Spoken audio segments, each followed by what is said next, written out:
Well, hello again to another episode of Atkins how-to videos.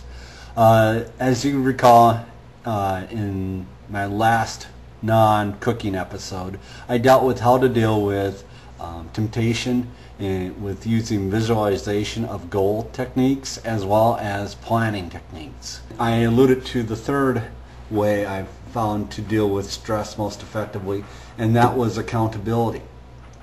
Well, today I'm going to talk about accountability and how to use that as a means to put down temptation or to put those cravings back in their place. First, what is accountability?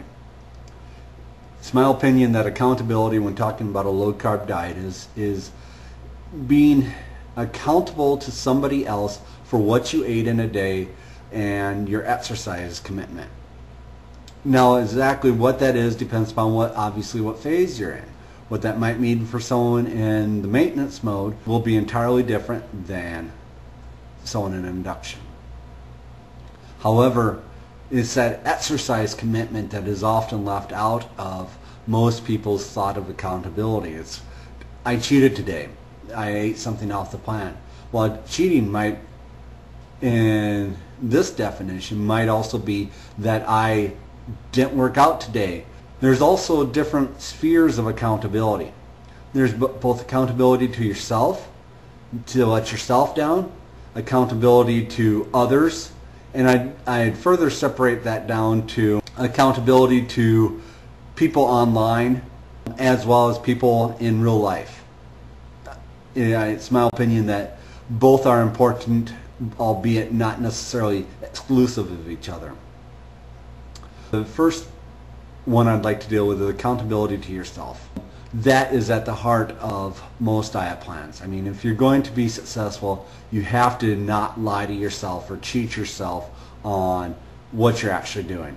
And the first step to doing that is knowing that you're actually doing the plan correctly. And one of the things knowing that you're doing the plan correctly is entering your foods each day into a website such as like fitday.com.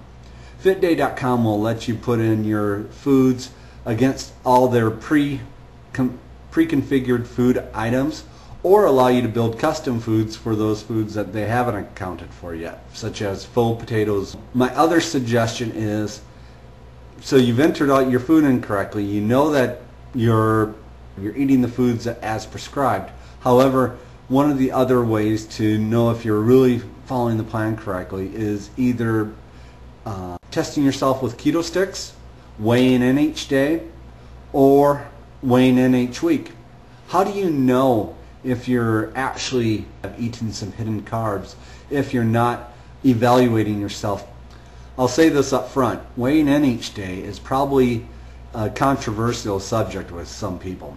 Some people can't handle the weighing in each day and the daily fluctuations that you might have with your weight that have nothing to do with how well you've followed the diet or exercised. However, I found out that personally, for myself, I needed to do that weigh-in validation, because if I was going to catch myself from perhaps bad habits, it was best I catch them up early rather than later. So it might not be weighing in each day for you. It might be, hey, I need to measure myself at least once a week to see if I'm having progress or not.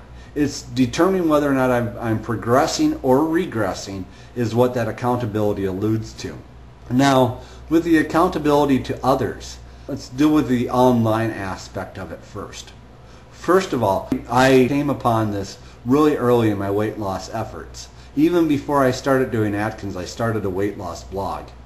And I reasoned to myself that if I had to record what my weight was or how my diet was going to possibly the whole internet, I was going to be that much less likely to post something that I screwed up than not. Again, it also allows you to be a little bit more open online perhaps, and say you could be to a coworker or a weight loss buddy as you might be to the anonymity that exists on the internet.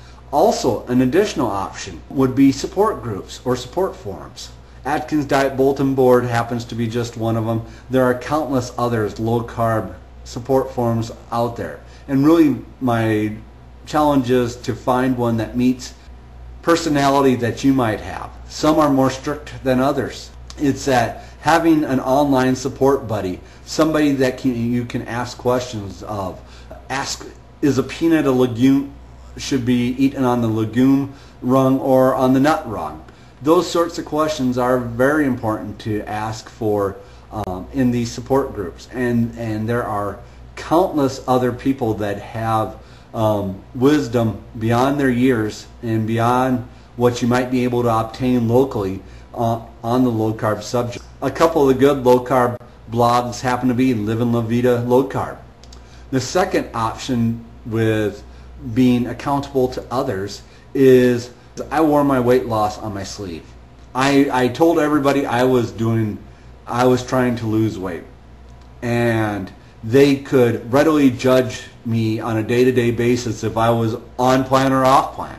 They knew if I was doing something right or doing something wrong. And they would often ask me, people in real life, are you supposed to be eating that much fat, Kent? It's that ability to know that people are looking over your shoulder that made me personally a lot less likely to fall off the plan than it was for others. Also, when you're doing a controversial plan such as Atkins Diet, there was a part of me that wanted to show all the critics and all the naysayers that, hey, you can indeed lose on this plan and you can keep the weight off for a long time. So it's that weighing of your heart on your sleeve, so to speak, that was really important for me to stay accountable to my diet. The other real life place that an online support group just can't serve the same function is an exercise buddy. Having somebody to work out with you in real life and have a regular workout session with, not necessarily a trainer, but maybe somebody who just needs to lose weight too, made me that much more accountable in real life. Even those days that I really didn't want to work out, I wasn't going to let my friend down because maybe he needed to work out that day. And so it's being accountable to somebody else for your exercise plan made it all the better. And plus, it's just so much easier working out in a group or with somebody than being the lone wolf out there running on your own. A website that might help you find this real life contact is www.exercisefriends.com. Well, I hope this look at accountability helps you realize that there's more ways to put down the temptation monster and make you a more successful dieter in the future. And this isn't just for the weight loss function. I found this accountability, both online and in real life, to be as helpful at maintenance as it has been during my weight loss function. And with that, that concludes another episode of How to Do Atkins.